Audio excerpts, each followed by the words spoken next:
အားလုံးပဲမင်္ဂလာပါဗျဒီဘလော့လေးမှာတော့ထိုင်းနိုင်ငံဘန်ကောက်မြို့ကနေလာအိုနိုင်ငံဘီယန်ကျင်းမြို့ကိုတွားရောက်လက်ပတ်ထားတာလေးကိုတက်ဆက်ပေးထားပါမယ်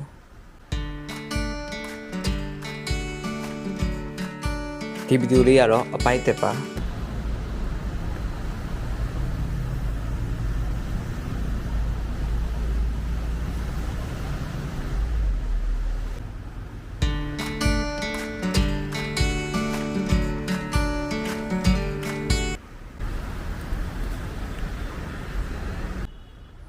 ကျွန်တော်အခုရောက်နေရတော့မော်ချစ်ကားဝင်းပါဘီယန်ကျင်းမြို့ကိုကျွန်တော်ကားလမ်းတစ်ဆင့်သွားမှာပေါ့နော်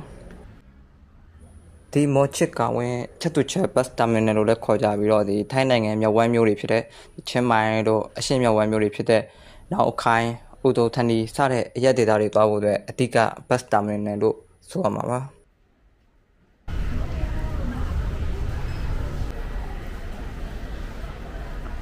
ချက်တူချက် area နားမှာတည်ရှိပါတယ်ကားဂိတ်ကြီးတကူဖြစ်တာနဲ့ညီဒီတက်ကက်ကောင်တာလေးအလွှာလေးစတိုးဆိုင်လေးဆော့ဆိုင်လေးများစွာရှိနေပါတယ်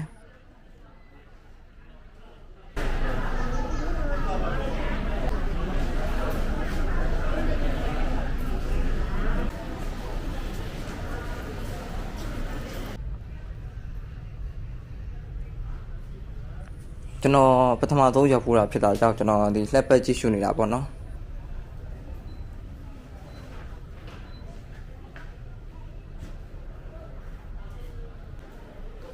ကားဂိတ်ကြီးကတကယ်ကိုကြီးပြီးတော့ကျယ်လဲကျယ်ပါတယ်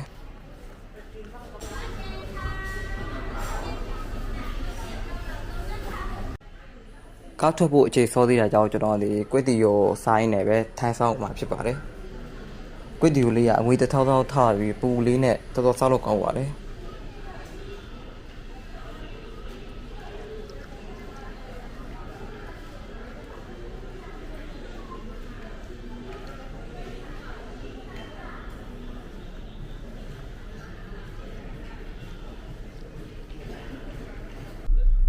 ထိုင်ကုန်နေရာကခြေစောကိုဖြစ်တာကြောင့်မို့လို့တကယ် view ရတယ်တကယ်မိုက်ပြီးတော့ share ပါပဲ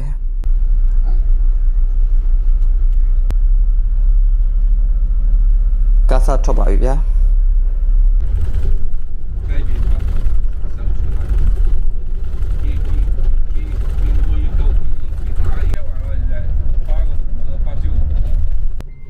တညာလုံးကမောင်းလာပြီးမနေ့ရောက်တဲ့ခါမှာတော့ကျွန်တော်တို့ဒီနယ်စပ်မြို့လေးကိုရောက်ရှိနေပါပြီ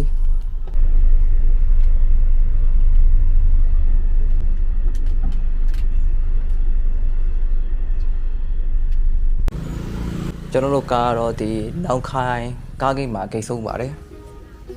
ဒီနေရာလေးကတော့ကားဂိတ်နားမှာရှိတဲ့ဈေးလေးပဲဖြစ်ပါတယ်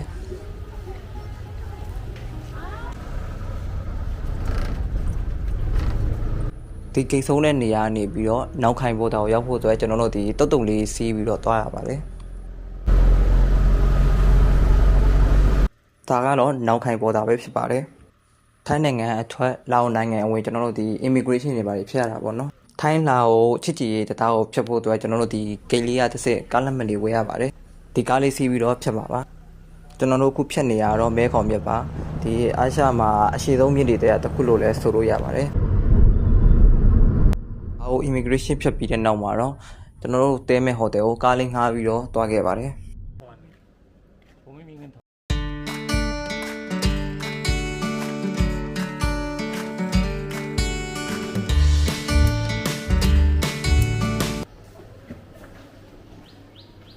ဟိုတယ်ကချက်ရင်ဝင်ဖို့အချိန်လိုသေးတာကြောင့်ကျွန်တော်တို့ထိုင်ဆောင်ရတာပေါ့နော်ဒီထိုင်ဆောင်တဲ့ချိန်တွင်းမှာလည်းကျွန်တော်တို့ဒီအပြင်းပြေဖို့တော့ဒီပုတ်ကိန်းတွေ chest score တွေထားပြီးတော့တွေ့ရမှာပါ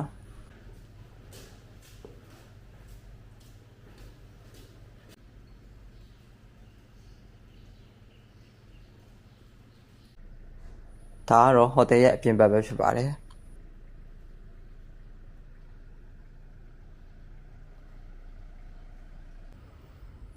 ဟိုတယ်မှာခဏတစ်ဖြုတ်နားပြီးညဘက်ရောက်မှာတော့ကျွန်တော်တို့တဲတဲ့နေရာနဲ့အနီးနားပတ်ဝန်းကျင်မှာဗိုင်ဆိုင်လေးရှိမယ်ဆိုတာကိုကျွန်တော်လိုက်လက်ရှာဖွင့်နေတာဖြစ်ပါတယ်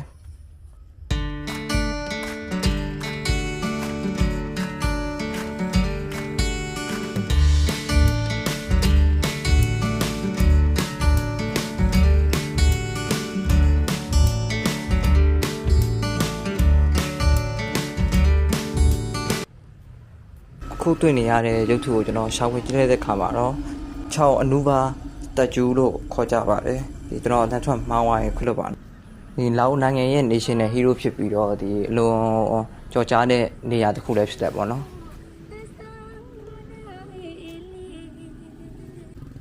ကျွန်တော်တောင်းတဲ့လမ်းတစ်ချောင်းမှာတော့ဒီလိုလှဲလေးတွေနဲ့ဆိုင်လေးတွေကိုတော်တော်များများတွေ့ရပါတယ်ကျွန်တော်ဆက်သွားရင်လည်းပဲဒီစိုက်တန်းလေးတွေဟိုတွေ့ပါတယ်ဒီကျွန်တော်တို့မြန်မာနိုင်ငံမှာဆိုဒီကန်းနာညာဈေးတန်းလေးလိုစိုက်တန်းမျိုးလေးတွေပါဒီစတောက်ဆိုင်လေးတွေပေါ့နော်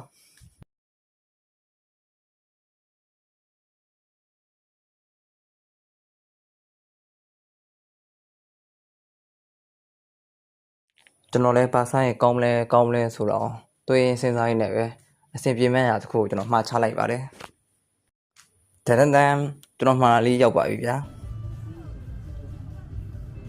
မဆိုင်ခင်အရင်ကြီးဆုံးရအောင်အရင်လောက်ရပါတယ်အဲ့ဒါတော့ဖုတ်ထုတ်ပြီးတက်ပုတ်ခဲ့တာပါ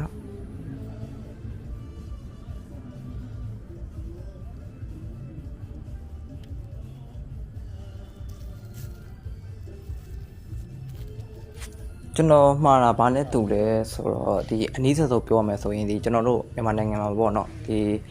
ခေါက်ဆက်ကြတဲ့အကြော်တုပ်ကိုအချင်းရင်းလေးဆန်းထားတဲ့ဟာမျိုးပါအဲ့ဒါကိုကျွန်တော်ဒီကြက်သွေးလေးနဲ့စားရတာပေါ့နော်အရသာကတော့အဲ့လိုခက်စင်နေတူပါတယ်နောက်ကျွန်တော်နောက်တစ်ပွဲမှားတာတော့ကျွန်တော်အကင်အစုံလေးကိုမှားထားပါတယ်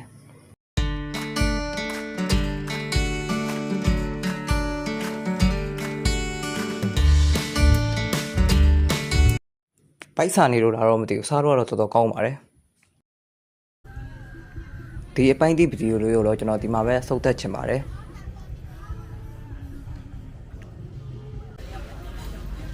နောက်လာမယ့်အပိုင်းတွေမှာကျွန်တော်ဘယ်လိုနေရာတွေတွားမယ်ဘယ်လိုຢာတွေစားမယ်ဆိုတာကိုဆက်ပြီးတော့စောင့်ကြည့်ပေးကြပါအောင်နော်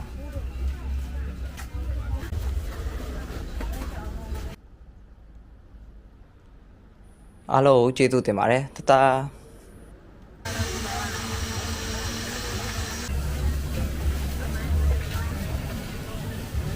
Thank you.